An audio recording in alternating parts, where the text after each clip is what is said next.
मध्य प्रदेश विधानसभा चुनाव के नतीजे हमारे सामने हैं।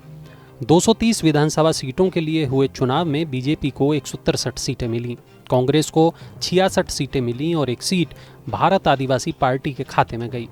चुनाव में मिली इस बड़ी जीत के बाद बीजेपी के सभी केंद्रीय पदाधिकारी दिल्ली पहुंच गए हैं। ऐसा माना जा रहा है कि सोमवार शाम तक बीजेपी संसदीय दल की बैठक हो सकती है। इस बैठक में मध्य प्रदेश के अलावा छत्तीसगढ़ और राजस्थान के सीएम के नामों पर भी चर्चा हो सकती है। दरअसल ऐसा माना जा रहा है कि मध्य प्रदेश के लिए मौजूदा सीएम शिवराज सिंह चौहान समेत करीब 4 से 5 अन्य नेताओं के नामों पर भी विचार हो सकता है। ऐसा इसलिए क्योंकि पार्टी ने इस बार चौहान को सीएम पद का चेहरा नहीं बनाया था।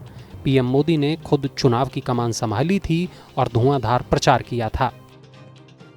अब जब पार्टी को बहुमत मिल गया है तो सीएम के नाम पर फैसला होना बाकी है। एक मीडिया रिपोर्ट के मुताबिक एमपी के प्रदेश प्रभारी भूपेंद्र यादव और सह प्रभारी अश्विनी वैष्णव एमपी को लेकर पीएम नरेंद्र मोदी, केंद्रीय गृह मंत्री अमित शाह और बीजेपी के राष्ट्रीय अध्यक्ष जेपी नड्डा से चर्चा कर सकते हैं। इसके बाद बीजेपी पर्यवेक्षकों की नियुक्ति करेगी, विधायक दल की बैठक होगी। इस बैठक में नए सीएम का नाम तय किया जाएगा। दरअसल सोमवार से ही संसद का शीतकालीन सत्र भी शुरू हो रहा है। इसमें हिस्सा लेने के लिए केंद्रीय मंत्री नरेंद्र सिंह तोमर, ज्योतिरादित्य सिंधिया और प्रहलाद पटेल दिल्ली पहुंच चुके हैं। ऐसा माना जा रहा है कि नरेंद्र सिंह तोमर और प्रहलाद पटेल के अलावा ज्योतिरादित्य सिंधिया, कैलाश विजयवर्गीय, बीजेपी प्रदेश अध्यक्ष वीडी वर्मा के नामों पर भी सीएम पद के लिए विचार किया जा सकता है। आपको बता दें कि इस विधानसभा चुनाव में 2 केंद्रीय मंत्रियों समेत कुल 5 सांसदों ने जीत हासिल की है। अब इनको अपनी संसद सदस्यता अगले 14 दिन में छोड़नी होगी। अगर ये लोग ऐसा नहीं करते हैं तो इनकी सदस्यता खुद ही खत्म हो जाएगी। अगले 5 महीनों में लोकसभा के चुनाव भी होने हैं।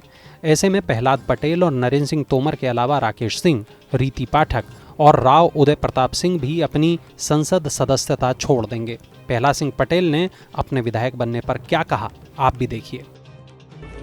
मध्य प्रदेश की जनता का हृदय से अभिनंदन और आभार, और मैं मां नर्मदा के चरणों में नमन करता हूं कि जो मैंने कहा था उसे सच साबित किया, ये उनकी कृपा है।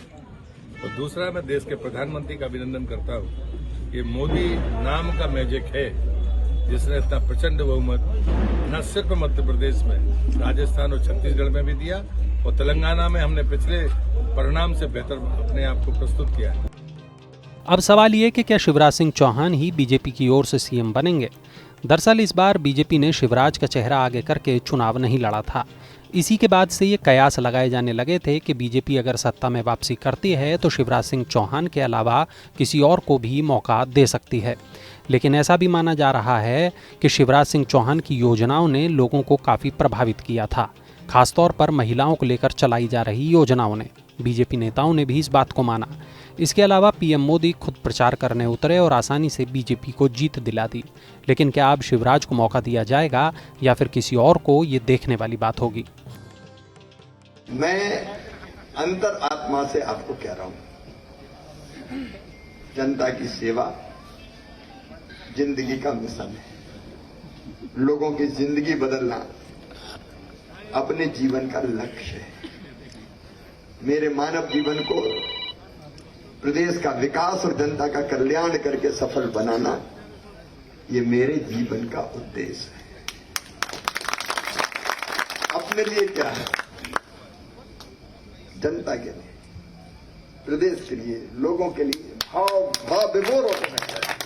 तमाम हालातों को देखते हुए ऐसा लग रहा है कि एक बार फिर बीजेपी शिवराज सिंह पर भरोसा जता सकती है। हालांकि आखिरी नाम बीजेपी संसदीय दल की बैठक में ही तय होगा। वैसे आपको क्या लगता है कि बीजेपी मध्य प्रदेश में क्या फैसला करेगी? कमेंट सेक्शन में ज़रूर बताइएगा।